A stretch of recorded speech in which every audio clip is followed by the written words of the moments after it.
안녕하세요. 우리 1학년 학생 여러분. 또 찾아온 한국사 수업 시간입니다.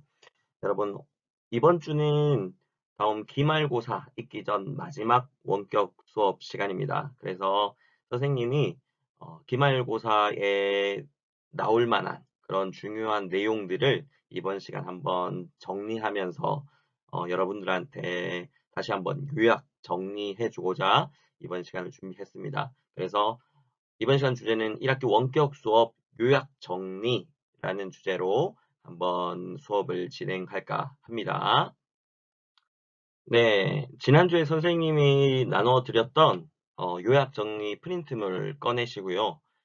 한번 하나씩 하나씩 선생님이 살펴보면서 수업을 진행해 보도록 하겠습니다. 네, 첫 번째 주제는 선사 문화의 발달입니다. 선사 문화라고 하면 인류의 기록이 남아 있지 않는 시대, 그래서 기록 이전의 시대라고 하는 그런 의미로 선사 시대라고 말하고요. 이 선사 시대에는 구석기와 신석기 시대로 크게 나누어진다고 선생님이 예전에도 한번 가르쳐 주었습니다. 그래서 구석기 시대는 뭐 뗀석기, 돌을 떼어내서 만들어서 제작해서 썼다는 뗀석기, 대표적인 도구로는 주먹도끼가 있고요. 후기 구석기 시대로 가면서 이제 나무와 이어서 쓸 수 있는 순뱃질개와 같은 도구들도 나타나더라. 그리고 경제로는 어떤 특징이 있습니까? 불을 사용하고 뭐 채집, 뭐 나무 열매나 뭐 야생에서 자라는 곡식이나 이런 것들 또는 동물들을 사냥하는 그렇게 해서 먹을 것을 이제 얻어가는 그런 생활을 했고요. 사회적으로는 인류만이 사용하는 언어를 처음 사용하기 시작했는 시기도 구석기 시대. 그리고 이들은 소규모의 무리로 사회를 이루었고 또 먹이를 찾아 이동하는 이동 생활을 하더라. 그래서 뭐 막집, 그냥 비나 뜨거운 햇빛을 피할 수 있는 막집이나 동굴에서 생활하는 것이 이 구석기 문화의 특징입니다.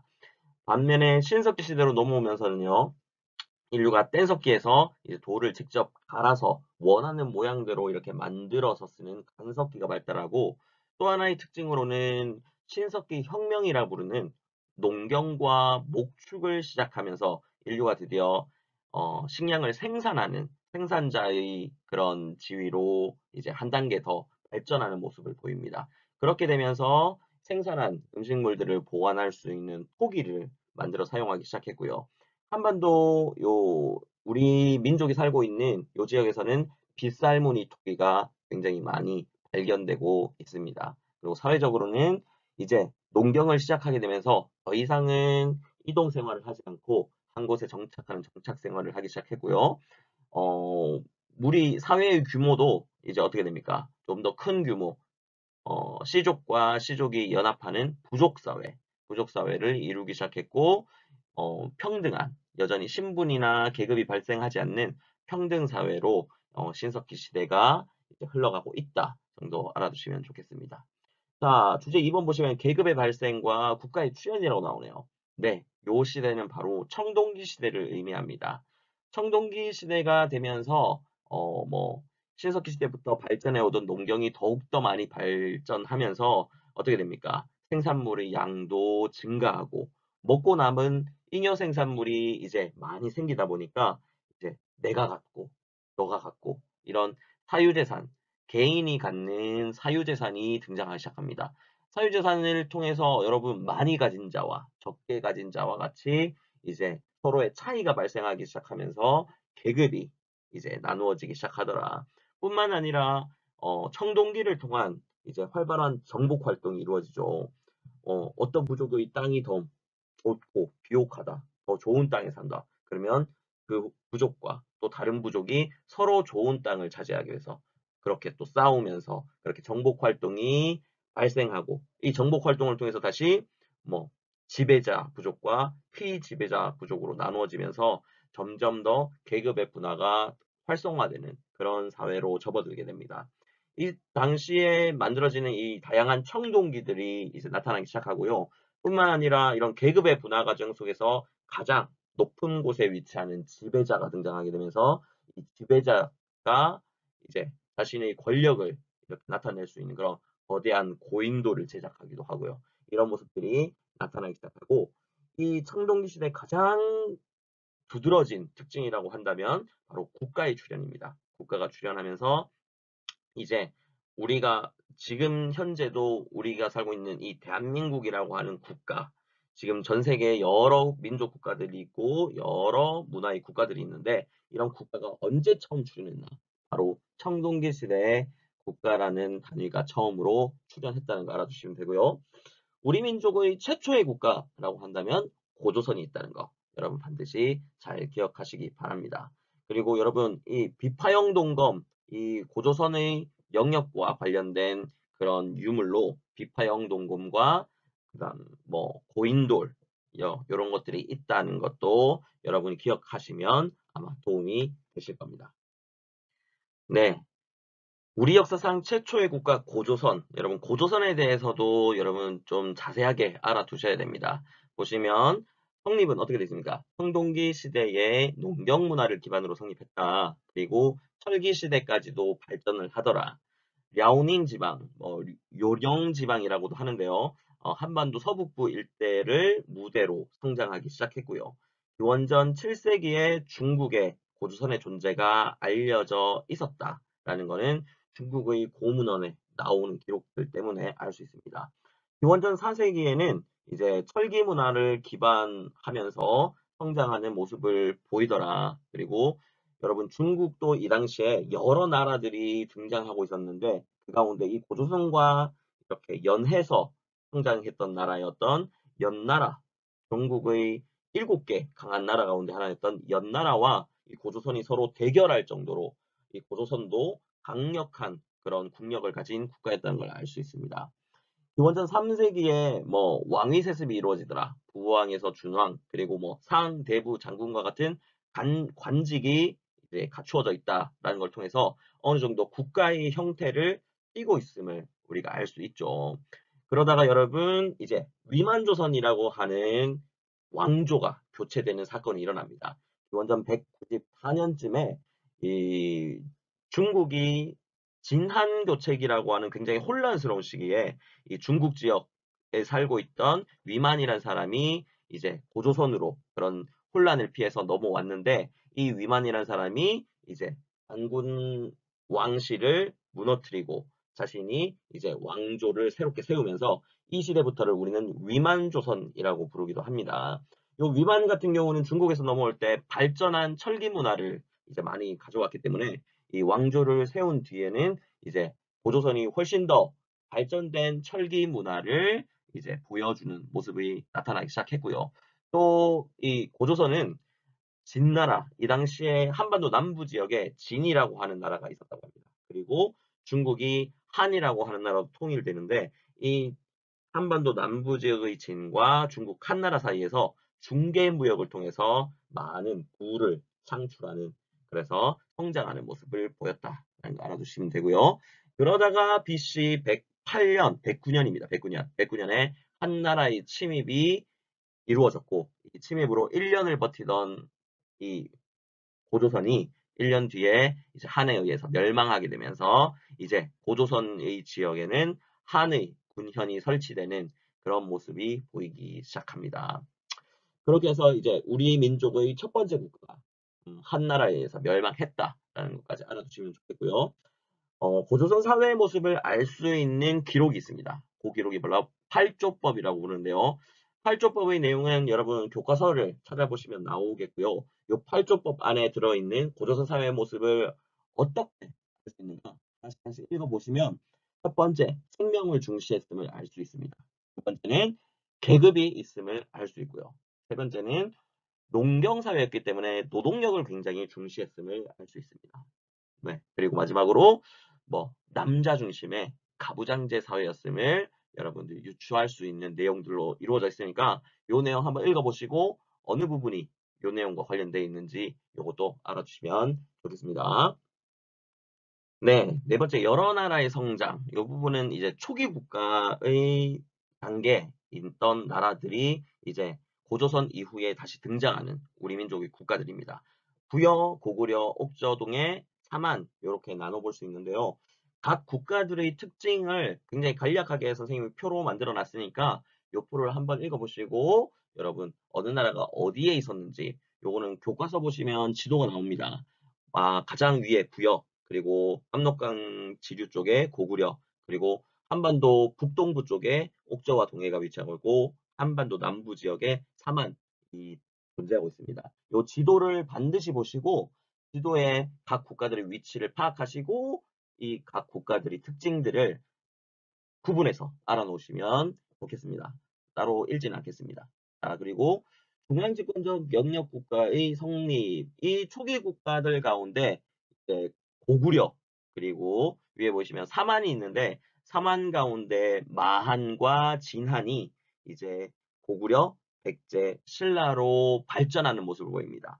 중앙집권적 영역 국가 때로 또는 뭐 고대 국가로 부릅니다. 이 고대 국가로 이제 발전해가는 과정들을 여러분들이 알아두셔야 되는데요. 어느 왕 때 어떤 일들이 있었는가, 어느 왕 때의 어떤 업적을 통해서 한 단계 고대 국가로 발전하는 모습을 보이는가를 여러분들이 파악하셔야 됩니다.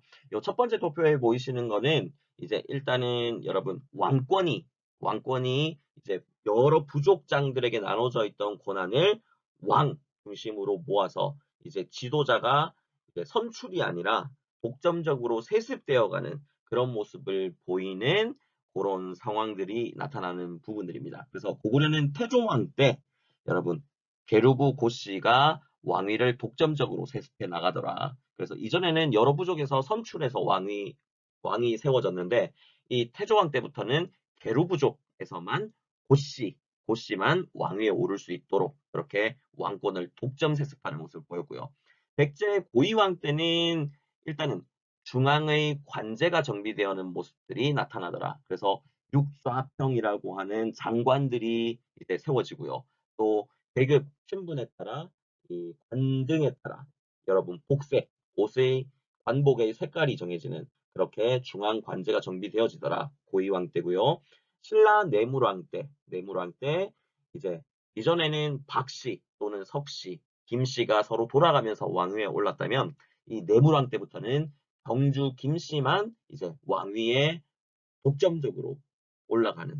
그래서 석씨와 박씨는 이제 왕 왕이라고 하는 왕으로 선출되지 못하는 이제 그런 독점적 왕위 세습이 이 내물왕 때부터 일어나더라. 그래서 내물왕 때부터는 이 왕을 부르는 칭호가 마립간이라고 하는 왕호를 사용하기 시작하더라. 라는 사실도 알아두시면 좋겠습니다. 네, 고대 국가 단계로 발전하는 데 있어서 또 중요했던 두 가지 특징이 바로 율령반포와 불교 공인입니다. 요 두 가지가 이루어지면서 더욱더 왕권이 강화가 되고 이제 고대 국가의 기틀이 마련되는 모습을 보였다고 하는데요. 율령반포는 일단 성문법으로 통치를 하게 되면서 이전에는 이런 성문법이 없을 때는 지방에 있는 여러 귀족들 또는 부족장들이 자의적으로 자기의 말이 법이 됐고 그런 자의적인 법을 만들어서 통치를 했기 때문에 이런 권력이 지방으로 분산되어 있었다면 이제 율령이 반포되면서 중앙의 왕에 의해서 통치가 이루어지기 시작했다는 것. 그래서 왕권이 강화될 수 있었다는 것을 알 수 있죠. 그래서 고구려 4세기 후반에 소수임왕, 신라는 6세기 버풍왕, 그리고 백제는 율령 반포의 기록은 나타나지 않습니다. 하지만 아마도 고이왕 때 이루어지지 않았을까 추측할 뿐이죠. 두 번째 불교 공인을 보시면 국왕 중심의 지배 이념과 사회 통합을 위해서 이 불교를 국가가 주도적으로 공인을 하고 수용을 하는데요. 4세기 고구려 호수림왕 때, 백제는 4세기 침류왕 때, 그리고 신라는 6세기 버풍왕 때 불교를 공식적으로 인정하면서 국가의 종교로 이렇게 세워나가는 그런 모습을 보였다는 거 알아두시면 좋겠고요.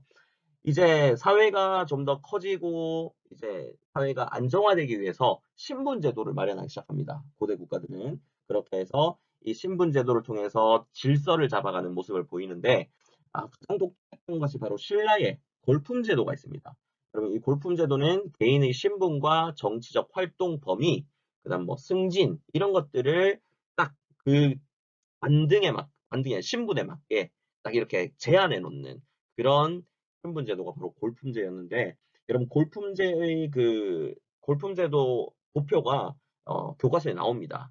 그거를 반드시 보시기 바랍니다. 반드시 보시고 그 도표가 어떤 도표를 어떻게 이해하고 해석해야 되는지도 반드시 살펴보시기 바랍니다. 그거 알아두시면 좋겠고요. 자, 요 고대 국가가 발전할 당시에 고대 국가가 아니지만 함께 발전했던 나라가 있습니다. 바로 가야입니다. 가야. 가야의 경우에는 신라의 아래쪽에 위치하고 있었죠. 그런데 이 나라는 고대 국가로 발전하지 못하고 이 연맹왕국 단계에서 그냥 유지되어지다가 나중에 멸망하고 마는 그런 나라가 바로 이 가야입니다. 가야의 특징도 알아두셔야 됩니다. 변환의 소국들이 김해, 금관가야를 중심으로 전기가야 연맹을 형성하면서 발전을 합니다. 이들은 뭐 지리적으로 벼농사, 그 다음에 철기 문화가 굉장히 발달하면서 또 위쪽에 있는 한반도 북부 쪽의 나라들과 그 다음에 일본 사이에서 중개무역을 통해서 번성한 국가였습니다. 그러다가 여러분 3세기 말 4세기 초 한 400년입니다. 400년. 400년대에 이 신라를 왜군과 이 가야군이 연합해서 공격하는 일이 있고 이거를 이제 고구려가 도와줍니다. 고구려 광개토 대왕이 신라를 지원하면서 이때 광개토 대왕이 신라에 들어온 왜군과 가야군뿐만 아니라 가야까지도 침공에 내려가서 가야를 공격함으로써 전기가야 연맹을 이루었던 이 금관가야가 거의 뭐 쇠퇴하는 그런 모습을 나타나면서 전기가야 연맹체가 해체되었고 그리고 이 고구려의 공격에 거의 타격을 받지 않았던 내륙 지역에 있던 어디 대가야 대가야를 중심으로 5세기 후반에 후기가야 연맹이 형성이 되더라.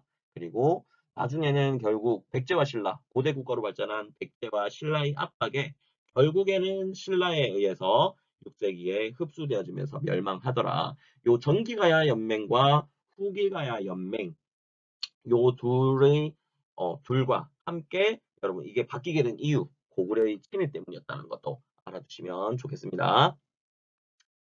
고대 국가로 발전하고 있는 이 삼국은 이제 발전하는 과정 속에서 서로 치열하게 경쟁할 수밖에 없습니다. 서로의 영역이 맞닿기 시작하고 또 서로의 영향력을 확대하려고 하다 보니까 서로 간에 마찰이 생기고 갈등과 함께 경쟁이 본격적으로 진행되는데요. 4세기 보시면 이제 4세기 백제가 전성기를 구가할 때입니다. 지도도 나옵니다. 여러분 교과서 지도 보시면 4세기 백제 한성을 중심으로 해서 화살표가 중국 북부 지역으로, 중국 남부 지역으로, 일본 쪽으로 이렇게 화살표가 쭉쭉 뻗어나가는 그런 모습이 이제 근초고왕 때 백제 전성기 시대 지도입니다. 그거 반드시 기억하셔야 되고요. 근초고왕 때 업적을 보시면 마한을 복속하더라. 마한 소국을 전체를 다 완전히 복속시켜서 백제가 이제 하나의 영역 국가를 이루기 시작하고요. 위쪽으로는 고구려를 공격해서 황해도 지역으로 진출할 모습을 보이더라. 그리고 해상교역로를 확보하는 모습을 보입니다. 중국, 백제, 가야, 외를 연결하는 해상교역로. 그래서 해상 무역을 통해서 굉장히 발전하는 모습을 보이고요. 중국 남조의 동진과도 수교하고 가야, 외와도 친선관계를 맺어가면서 영향력을 확대하는 그런 4세기 백제의 모습을 볼 수 있습니다. 동부가 패권을 장악한 고구려는 5세기 때 전성기를 맞이하게 되는데요. 요 고구려의 지도도 여러분 기억하시면 좋습니다.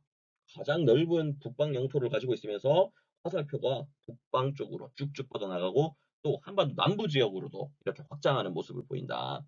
요 5세기 때 여러분 기억해야 될 두 명의 전성기를 부과했던 왕이라고 한다면 바로 광개토 대왕과 장수왕입니다. 광개토 대왕 보세요. 뭐 백제를 압박하면서 한반도 남부 지역을 이렇게 치고 내려가는 모습도 보이고요. 또 신라를 도와서 왜군을 격퇴하기도 했고 왜와 연결된 가야를 공격해서 금관가야를 완전히 파괴해버려서 전기가야 연맹체를 해체시켜버리기도 하고요. 요동과 만주지방 이쪽으로도 굉장히 영역을 확대하는 그런 모습을 보이더라. 그래서 이때 여러분 중국의 연호를 사용하지 않고 고구려의 독자적 연호, 영락이라는 연호를 사용했다라는 것도 알아주시면 좋겠습니다. 광개토 대왕의 아들이었던 장수왕의 경우에는 남북조와 또는 위쪽에 있는 북방 유목민족과 이제 서로 교류하면서 외교적으로 친선 관계를 맺습니다. 그리고 아래쪽으로는 어떻게 합니까? 백제와 신라를 압박하면서 남진 정책을 추진하더라. 그렇게 해서 여러분 백제의 수도였던 한강 유역을 475년도에 공격을 통해서 빼앗아버리죠. 빼앗아버리고 427년도에는 평양으로 수도를 국내성에서 평양으로 천도를 해서 이제 한반도 남부 지역으로 영향력을 확장하려고 하는 그런 모습을 보이기도 합니다. 그래서 요 광개토대왕과 장수왕 두 왕의 이제 그런 업적들 구분해서 잘 알아두시기 바랍니다. 네, 6세기 백제 중흥 노력 보시면 백제가 굉장한 위기를 맞이하죠. 5세기 때 고구려의 팽창으로 이 위기를 맞이하게 되는데 이거를 어떻게 신라와 백제가 동맹을 맺어서 여러분 이 부분을 이제 극복하려고 합니다. 그럼에도 불구하고 계속 빼앗깁니다. 뭐 한강 유역도 상실하고요. 그렇게 해서 수도를 어디에서 한성에서 웅진으로 천도를 할 수밖에 없는 상황이었고요. 이를 다시 정비하는 과정 속에서 여러분 성왕이라는 분 기억하셔야 됩니다. 성왕. 합의로 천도를 하면서 다시 한번 수도를 재정비하고요. 통치체제를 재정비해서 한강 유역을 이제 신라 지등원과 연합해서 한강 유역을 다시 확보합니다. 확보했는데 이 신라 진흥왕의 배신으로 신라에게 빼앗기게 되면서 신라와 백제의 동맹도 결렬되면서 결국 백제의 중흥은 실패로 돌아가고 말죠. 6세기 이후부터는 이제 신라의 시대가 돌아옵니다. 5세기 고구려 광개토대왕의 도움으로 백제 격퇴 이후에 고구려의 간섭을 받았던 신라. 그걸 알 수 있는 유물이 바로 신라에서 발견된 호명 그릇입니다. 요거 중요합니다. 요거 시험에 나옵니다. 호명 그릇 그림도 알아두셔야 되고 요거 누구와 누구? 신라와 누굽니까? 고구려의 관계를 알 수 있고 요걸 통해서 고구려가 신라를 간섭하고 있었음을 유추할 수 있어야 됩니다. 나제동맹으로 이를 대응하면서 이제 6세기의 비약적인 성장을 이루더라. 여러 왕들이 나오는데요. 지증왕, 버풍왕, 진흥왕 가운데 일단은 6세기 전성기를 이끈 진흥왕 반드시 기억하십시오. 화랑도를 국가조직으로 개편했고 한강 유역을 차지하고 그리고 대가야를 정복하고 여러 순수비들을 세우더라 라고 알아두시면 좋겠고요.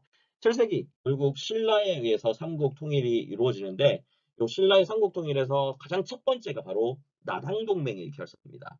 신라는 백제와 고구려의 양쪽 압박 속에서 중국 당나라와 손을 잡고 이 일을 해결해 보려고 하죠. 그래서 나당동맹을 결성하는데 가장 큰 역할을 했던 사람 가운데 한 명이 바로 김춘추라고 하는 사람입니다. 이 김춘추는 나중에 왕으로 등극을 하게 되죠. 왕으로 등극하는데 김춘추는 진골 귀족이었음에도 불구하고 왕위를 올라가게 됩니다. 이유는 바로 신라의 왕실이었던 성골이 이제 대가 끊어지게 되면서 진골 귀족 가운데 한 명이 왕위를 올라가야 되는데 이때 김춘추는 나당동맹의 어떤 공을 인정받기도 하고요. 또 김춘추가 김유신 가문과 이제 혼인으로 전략적인 동맹이 되면서 김춘추가 왕위에 올라가는데 김유신 가문도 많이 도와주더라. 그래서 일단은 이렇게 왕위에 오르더라. 결국 나당 동맹으로 인해서 백제와 고구려를 멸망시키게 되죠. 멸망시키고 이제 나당 동맹을 통해서 이 삼국통일이 이루어지나 했는데 당나라가 또 다른 마음을 품습니다. 어떻게 합니까? 한반도 전체를 당나라가 이제 먹으려고 하는 그런 야욕을 보이죠. 어쩔 수 없이 신라와 당나라는 나당 전쟁을 전개할 수밖에 없게 됩니다. 결국에는 신라와 당나라가 10여 년간의 전쟁을 통해서 마지막 매소성 전투와 기벌포 전투에서 신라가 당군을 격파하게 되면서 이제 당나라 군대를 한반도 이북 지방으로 이제 보내버리고요. 한반도 이남, 이 대동강 이남의 지역을 신라가 차지하게 되면서 삼국 통일이 완수가 되었다라는 거. 요 나당 전쟁의 전개 내용도 지도가 교과서에 나옵니다. 그거 잘 보시고요. 요 내용도 잘 알아두시면 좋겠습니다. 네, 통일 후 신라는 이제 전쟁을 통해서 고구려 백제를 멸망시키고 통일을 이룬 신라. 당연히 중앙 집권도 강화되고 왕권도 강화되는 모습을 보이게 되죠. 그리고 이 귀족들이 자신들도 통일 전쟁에 기여를 했기 때문에 이제 왕권에 도전하는 모습을 보입니다. 하지만 여러 숙청들을 통해서 귀족 세력들을 숙청하면서 왕권을 강화시키는 모습을 보이더라. 그리고 당연히 왕이 된 이 왕족들은 자신들의 권한을 더욱더 강화시키기 위해서 중앙관제를 정비하는 모습을 보이고요. 귀족들의 권한을 약화시키기 위해서 경제적으로 관료전을 지급하고 노급을 폐지하더라. 이 관료전 지급과 노급 폐지는 책에 잘 기술되어 있습니다. 확인하시고 백성에 대한 국가 지배력도 강화하더라라는 거 알아두시면 좋겠습니다. 신라말은 어떻게 됩니까? 나라 국가말 항상 국력이 쇠퇴하고 왕권도 약화되면서 그 견제 세력이었던 이 귀족들은 또 서로 막 이렇게 일어서고요. 또 국가 통제력이 약화가 되면서 지방에서는 전국적인 봉기가 일어나고 새로운 호족이라고 하는 세력이 등장하기도 하고요. 그리고 신분에 이렇게 제한되어 있던 육두품 같은 경우는 반신라적인 태도를 보이기 시작하더라. 반신라적 태도 아시죠? 네. 뭐 육두품은 아무리 능력이 있어도 진골 귀족이 위에 맡고 있기 때문에 승진하지 못하는 그런 것 때문에 이제 육두품들은 반신라적 성향을 띠기 시작하고요. 결국 신라 말에는 이제 후백제, 후고구려와 같은 이제 새로운 나라들이 또 자라기 시작하면서 후삼국이 성립하더라라는 요 내용들 반드시 기억하시기 바랍니다. 발해를 보십시오. 발해에서는 여러분 기억해야 될 왕은 딱 4명입니다. 고구려를 건국했던 대조영, 그리고 우왕, 문왕, 선왕인데요. 여러분 발해의 전성기를 구가했던 선왕은 어떤 업적을 가지고 있는지 잘 보시고 기억하시기 바라고요. 마지막으로 도교 문제를 하나 냈습니다. 도교와 이 풍수지리설 이 부분에서 도교 불로장생의 신선이 되기를 추구하고 교단 체계로 갖추지는 못했지만 그래도 널리 퍼진 그런 귀족 사회를 중심으로 토착 신앙과 또 융합하는 모습을 보이더라. 여러분 도교가의 영향을 받은 삼국시대의 유물 세 가지 보시면 됩니다. 사신도, 백제 금동 대학로, 그리고 산수문이 벽돌. 요거는 전 시간 원격 수업 때 선생님 올려준 자료 보시면서 그림 자료 한번 살펴보시고요. 요게 도교와 연관되어 있다라는 거 알아두시기 바랍니다. 네, 오늘 수업은 1학기 배웠던 내용을 한번 정리해 봤는데요. 물론 빠진 부분들이 있습니다. 빠진 부분들이 있지만 오늘 배운 내용들 잘 기억하시고 다음 주 기말고사 시험 잘 치르시기 바랍니다. 오늘도 수업 들으시느라 수고하셨습니다. 감사합니다.